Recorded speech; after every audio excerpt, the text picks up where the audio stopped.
Assalamualaikum warahmatullahi wabarakatuh. Alhamdulillah wassalatu wassalamu Waalaikumsalam. ala rasulillah la haula wala quwwata illa billah. Ini sahabat saya, kawan saya, dan sekarang kita sharing membahas tentang lebih enak mana kerja ke orang atau kerja sendiri.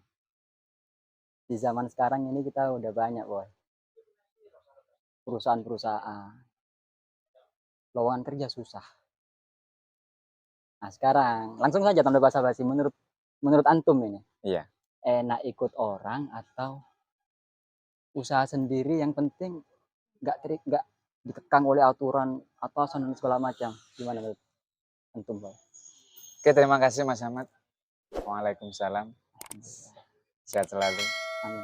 Nah, eh, kalau pertanyaannya enak mana ikut orang sama usaha mandiri,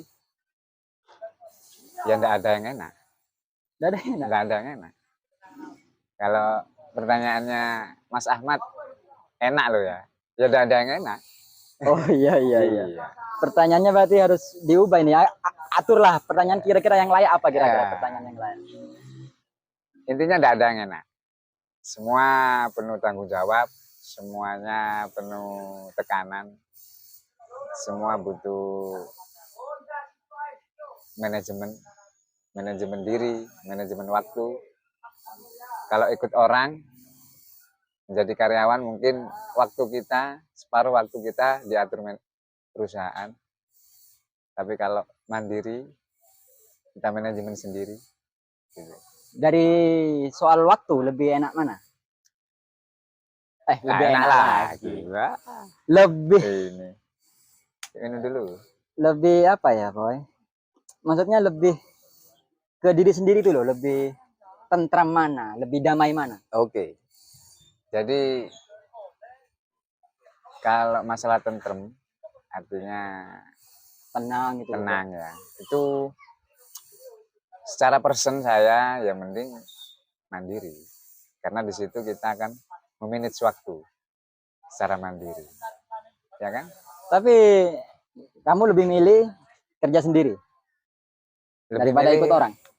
Usaha mandiri, secara mandiri. Tapi efek sampingnya itu besar, Boy. Apa itu? Kalau nggak kerja nggak dapat uang. Nah. Kalau kerja ke orang tiap bulan pasti dapat gaji. Ya, kalau kerja sendiri tiap hari? Kalau sakit siapa yang nanggung, Boy? Hah? Kalau kerja ke orang kan enak. Nah ini. Nah. Bedanya itu kan implikasinya. Nah, gimana itu? Artinya dampak dari kerja sendiri dan kerja ikut orang kan gitu. Ya itu tadi, separuh waktu dalam sehari ini, separuh waktu hidupmu kan diatur. Iya. Nah, itu terjamin kan, mungkin tiap bulannya. Ya, nanti kalau pas sakit kamu dijamin di BPJS. Tapi bosmu menjamin nggak? Nah gitu. Nah kalau secara mandiri, usaha mandiri, jaminan hidupmu ya, yang pertama secara iman kamu mantep, ya kan? Nah, ini. Iya. Artinya kamu mengoptimalkan anugerah Tuhan sebagai ciptaan Tuhan kan gitu ya, ciptaan Allah. Dengan usaha sendiri. Dengan usaha sendiri, memanage sendiri. Artinya resiko-resiko yang ada ke depan pasti diatur sendiri. Nanti kalau aku sakit, saya harus menyisihkan hasil usahaku berapa. Itu diatur sendiri. Sekarang kalau aku mati, warisanku ke siapa kan gitu.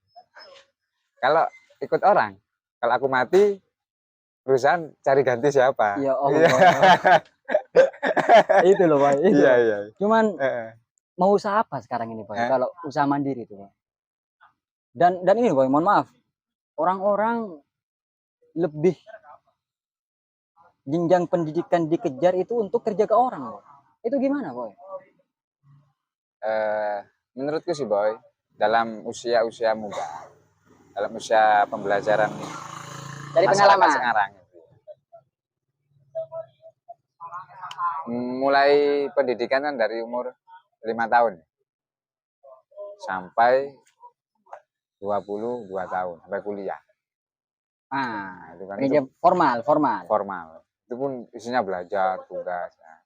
Nah, disitulah di kurun waktu yang cukup lama, 15 tahun kita itu dididik untuk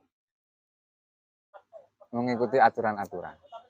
Secara implisit, boy, mempengaruhi Alam bawah sadar. alam bawah sadar. Berarti kita selama 15 tahun otak ini Iya.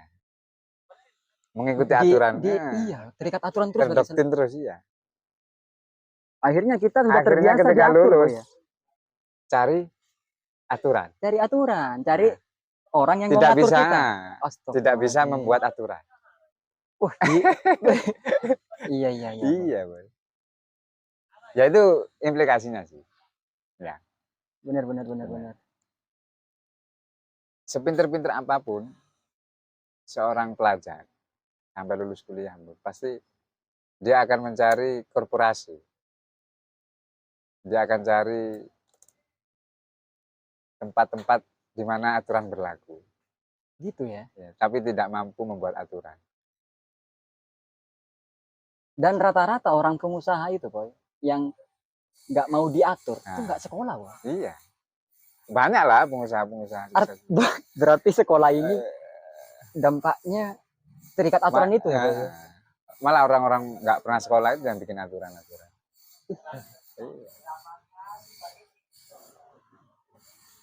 Tapi ini, boy, ketika kita tanya ke orang yang bekerja itu, kamu mau usaha sendiri atau kerja? Kalau kamu resign gimana? Aku nggak bisa resign sebelum aku dapat batu loncatan. Artinya batu loncatan itu ada kantor baru. Betul, artinya aku kan ikut aturan orang nih. Aku nggak ada, aku harus menemukan tempat yang isinya aturan juga gitu loh. Yang itu aturan yang lebih baik. Padahal sama-sama diatur. Sama-sama diatur. Tapi menurut kamu itu salah nggak, Bang? Mindset kayak gitu. Artinya ya sudah sunatullah ya, jalannya kehidupan.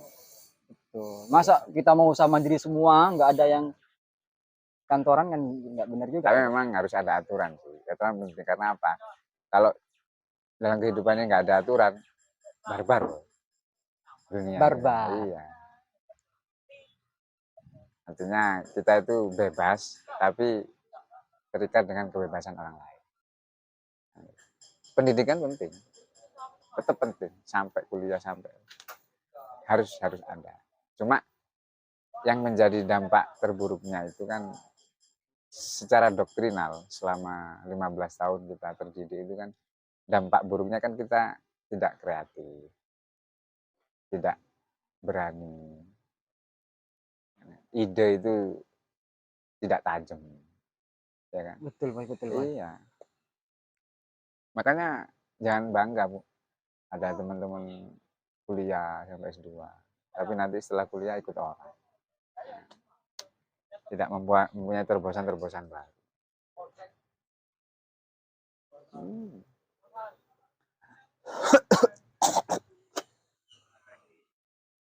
Maaf ya.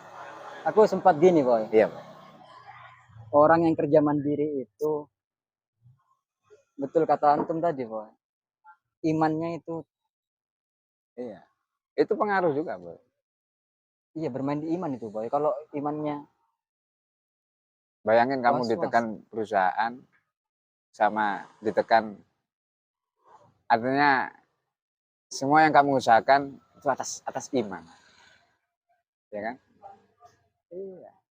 Itu statusnya udah beda. Oh iya, boy. Hakikat ukhrawinya secara qalbun salimnya itu ya, hati. Kalau di surat Jum'ah itu ada kan? Ya ayyuhalladzina amanu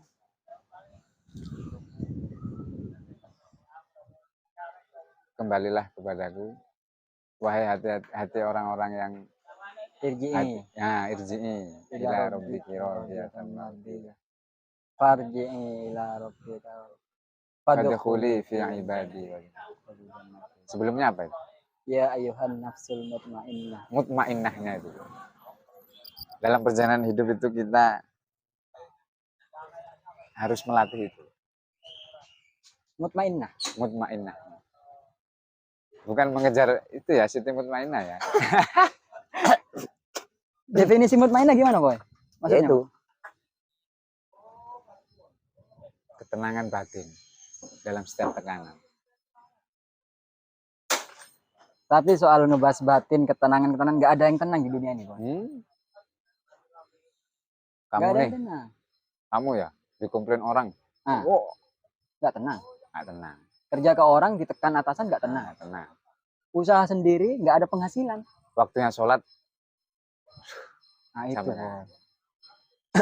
Entahlah ya, Boy, kebanyakan atau pasti adalah orang-orang seperti itu yang imannya kepikiran ketika waktu sholat tapi kantor masih ada agenda. Itu kayaknya memberontak hatinya. Tapi kalau itu semua pasti mengalami ya. Tapi kalau nggak jadi pelajaran untuk diri kita, ya artinya nggak sadar tuh. Perjalanan dunia ini kan pembelajaran terus, Boy.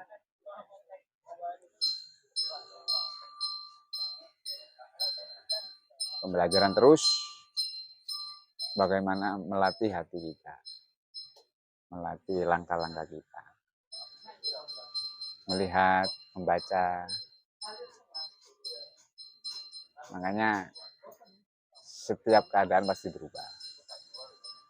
Setiap kondisi umur kita, setiap tahunnya mempengaruhi perubahan visi, mempengaruhi perubahan pikiran, mempengaruhi semuanya.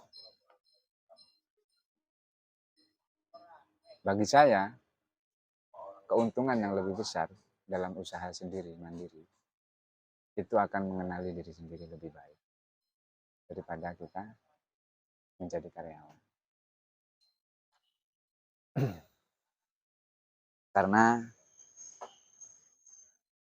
akan merasakan semua ujian-ujian itu secara mandiri.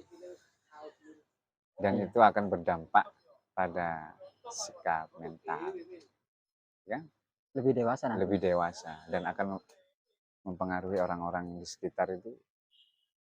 Kalau bahasanya vibrasinya itu.